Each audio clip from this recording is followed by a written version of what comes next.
Hello everybody, it's Robert Borges and thank you for joining me in another video. This video is another Nine Inch Nails video. I decided to do it because I was a little bit surprised with how popular some of my past videos dealing with Nine Inch Nails were, so I decided to do another one.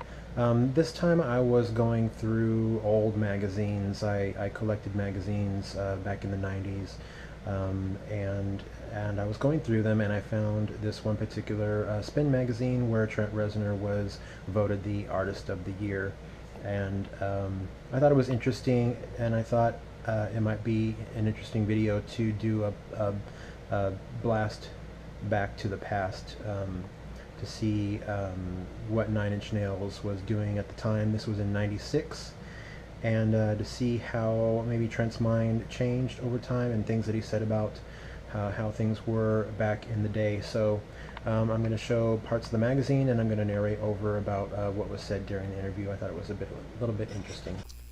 I hope that longtime Nine Inch Nails fans will find this interesting. It'll be kind of nostalgic and fun to go back and look at this, and it might bring back memories of the early days of Nine Inch Nails. This magazine interview was done just as Trent Reznor was coming off of tour with David Bowie, and he just bought a home in New Orleans. Trent Reznor did, and it was a two-story home that he was remodeling, which was in the Garden District there. He also had a personal recording studio set up on Magazine Street, and he was just about ready to begin recording The Fragile. The interviewer Eric met Trent at Nola, which was an upscale restaurant in the French Quarter, where they ate turtle soup and drank tequila, along with band members, roadies, security guards, bus drivers, and an allegedly transsexual girlfriend of the keyboard player. During the dinner, Trent recalled the Jim Rose Circus, who opened for Nine Inch Nails during the Self-Destruction tour, having three groupies eat fruit loops out of a bowl on the floor and then submitting to enemas and then having a shitstream competition. After the dinner, Chris Vrenna drove Eric and Trent to see Trent's new house. During the drive to the house, Trent played Night Clubbing by Iggy Pop, a song that David Bowie produced, and he told Eric that he sampled the opening drum beat for Closer. The beginning kick drum that you hear at the beginning of Closer was sampled from that song. Trent showed Eric a downstairs entertainment complex when they arrived at the house.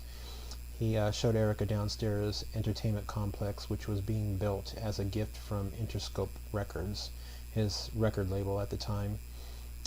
He talked about a New Orleans newspaper that published that Trent was moving into the home. The newspaper published a photo of the house and even gave the address, and it appeared on the front page of the newspaper. Later, Eric visited Trent in his recording studio and mentioned that there were vintage arcade games in the office next to the recording studio, along with a Kiss pinball machine and the torture chair from the Happiness and Slavery video. Trent was working on the music for the Doom sequel, Quake, at the time. Also, Trent mentioned during the interview that it's not politically correct to indulge in having fun on the road, and that Courtney Love's camp accused he and the band of being cock rock throwbacks, but that's not what the band is all about, he said. But if there's fun to be had, they were going to do it, and nobody was getting hurt. And Trent also mentioned that he wasn't going to be doing this for the rest of his life, so he might as well enjoy some things while he was on tour, because I guess at the time the band was being criticized because of what Courtney Love had said. Additionally, Trent talks about walking into a party backstage and seeing Lifto from the Jim Rose Circus walking around with his dick out and doing his lift a chair with his dick trick. And then somebody pulled a stun gun out, and suddenly there's 20 girls being shocked in the butt, and a guy with a ring in his dick is getting shocked as well. Trent admitted that it was stupid, but the atmosphere was that everybody was trying to outshock the performance artists, and that's just what happened. Trent called himself a voyeur in these situations, rather than somebody who participates. Also, during the interview, he mentioned that he was forced to take piano lessons when he was 5, that later on he studied trumpet and saxophone, and when he was 15 years old in high school, a teacher told him that he could become a concert pianist. And he said that at 15, that's not really what you want to hear. You don't want to hear that you're not fitting in, and that you should drop out of school and study to be a concert pianist, and that pianist sounds a lot like penis.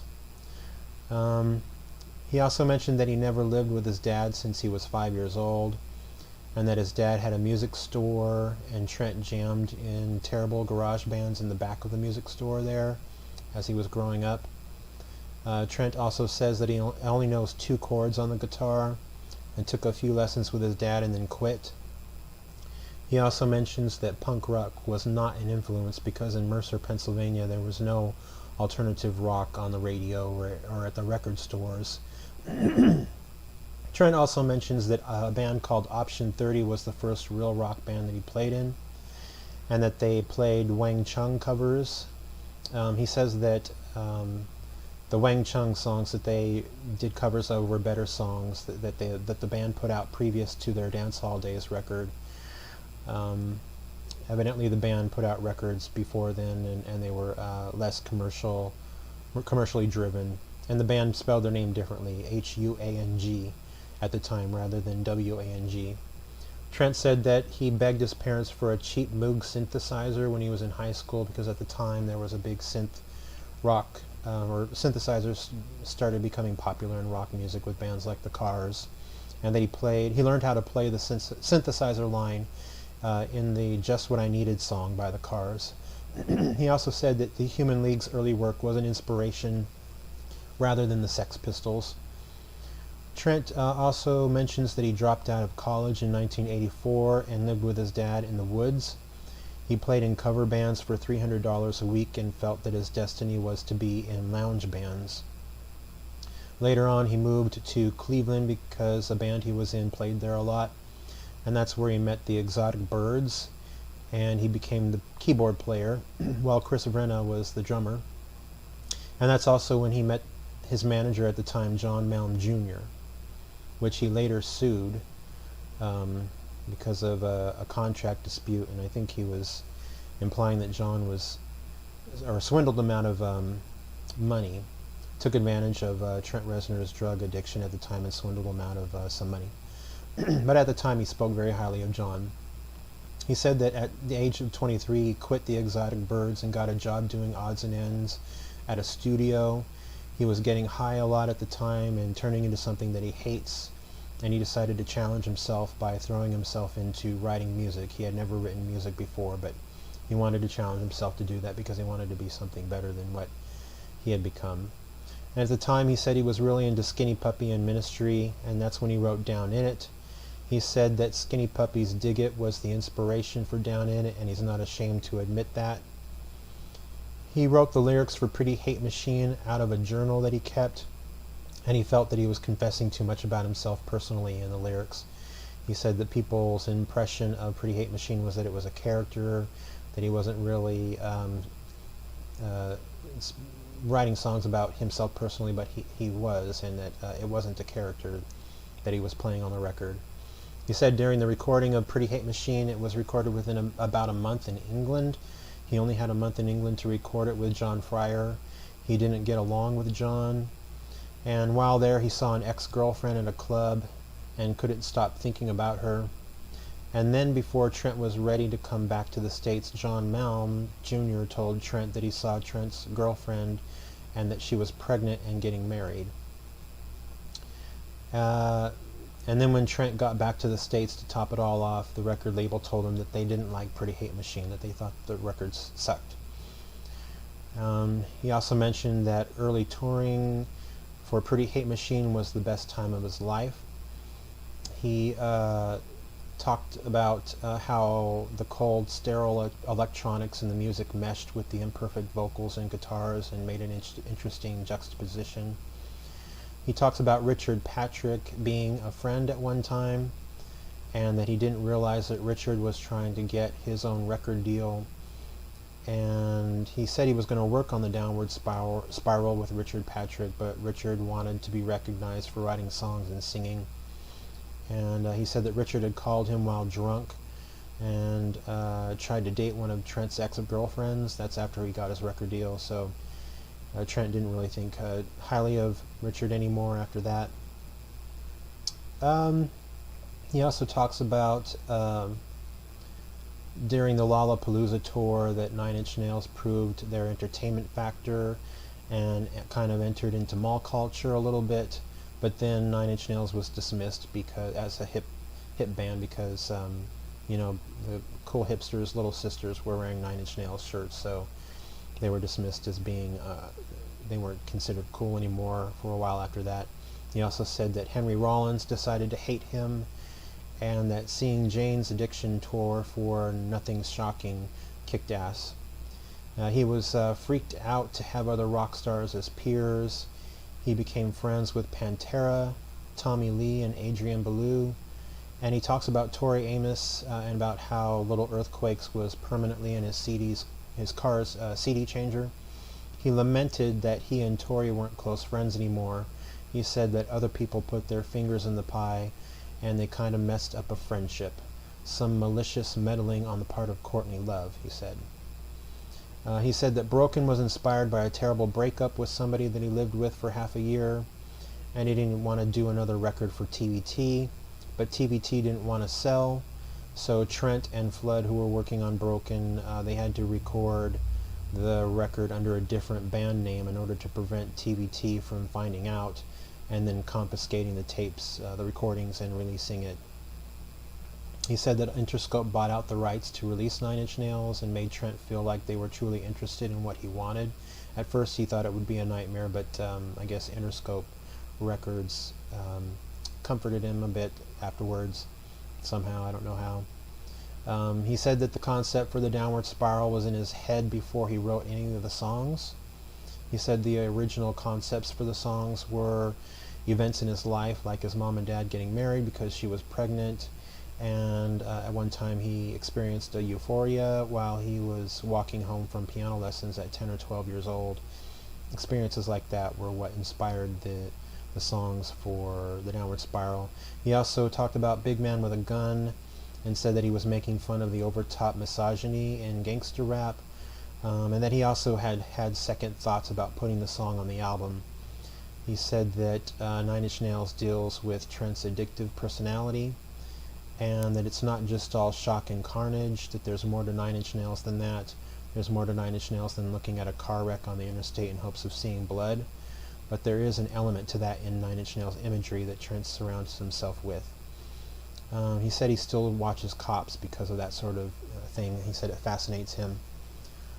On the Downward Spiral, he talks about sampling drums in stereo with stereo mics and how he discovered that if you play that on a keyboard, it sounds like you're actually playing drums in an actual drum kit.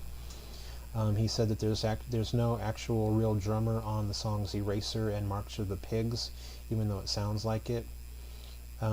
He also talked about Woodstock 2, about how when his tour bus was parked at Woodstock 2 that a power line broke and fell on the tour bus, and there was voltage going through the bus, and Trent walked to the back to tell the guys to try not to touch anything metal, and then as he walked to the front of the bus he saw Crosby, Stills, and Nash looking in, and with the cameras all over the place taking pictures of him in his underwear. When asked if he felt like he had entered a different league, he said sarcastically he only felt that way when he learned that Courtney Love wanted to date him. And then he said, that meant I must be a star. It's a prerequisite, isn't it? He also said that he hopes Nine Inch Nails makes people realize there's more than Candlebox guitar rock. He says parents are supposed to hate rock music that their kids are listening to. Bob Dole should hate it. He hinted that he wanted to make an experimental noise type record, which I think was like that must have been a precursor concept to what we got on the Ghosts album.